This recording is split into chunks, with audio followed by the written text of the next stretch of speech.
E for One podcast. Let's talk about it. LL Cool J, Saturday Night Special.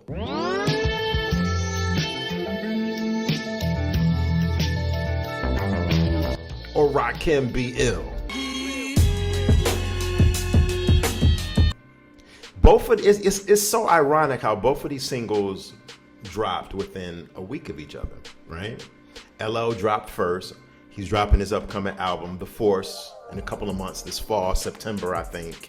And Rakim is dropping his album. I think it's called The Gods Network. I'm pretty sure people will correct me in the comments if I'm wrong with that title for his album, which will be dropping in July. I know that's for sure. LL dropped Saturday Night Special featuring Rick Ross and Fat Joe. And Rakim dropped Be Ill featuring Corrupt and Master Killer. My thoughts on it.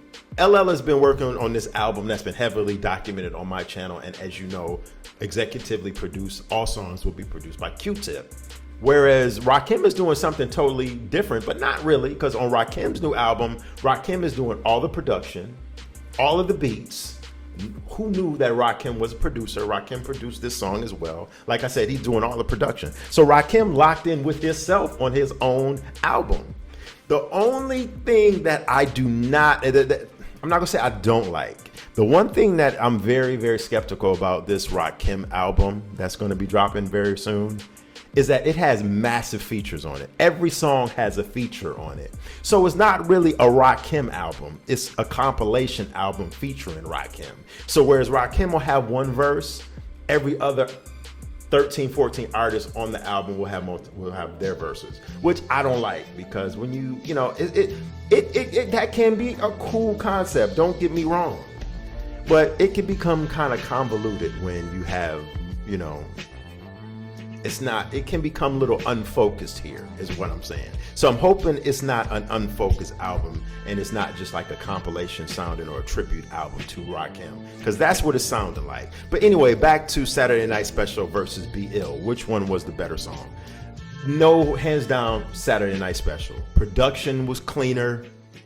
Q-Tip is Q-Tip. We talking about Q-Tip here. I mean, trying to compare, Rakim's production to Q-Tip's production, it could be a little biased, because Rakim is really not known for his beats and his production, whereas Q-Tip has been making beats since the early 90s. We've been producing for Tribe for damn near 30 years now. But Saturday Night Special, more instrumentation in the song. The song is more dramatic. It's just a clean sounding, smooth hip hop vibing out kind of a song. Real chill, a beat that's real groovy, something that you can just put on and it just puts you automatically in a euphoric state of mind from immediately when it comes on. And LL was spitting some real street shit on this song. We didn't get the traditional first LL single talking about the ladies, going for a commercial radio hit. LL was giving us some street tales on this one, some cautionary street tales. Whereas Rick Ross is, trying to give us a little bit of street tale, cautionary street tale info. But Rick Ross's verse wasn't the best Rick Ross verse ever. It was aight. It was mid. It was okay. Fat Joe. Since when was the last time Fat Joe gave us a dope verse? I'm gonna just leave that there, okay? Fat Joe verse, could have did without Fat Joe. But LL was the saving grace on the song, because LL did have two very dope verses on the song, And so Saturday Night Special, hands down, is the better song. Let me know your opinion in the comment section. Whereas Be Ill, it's cool. The beat sounds like more of a early 2000s kind of a traditional boom bap, kind of a track. Very simplistic kind of a beat. The scratches in the song, Rakim did the scratches. Who knew Rakim could DJ and could scratch? Rakim did the scratches on the song. And so it was more of a lower quality produced song compared to the epicness of the Q-Tip sound and on the LL joint.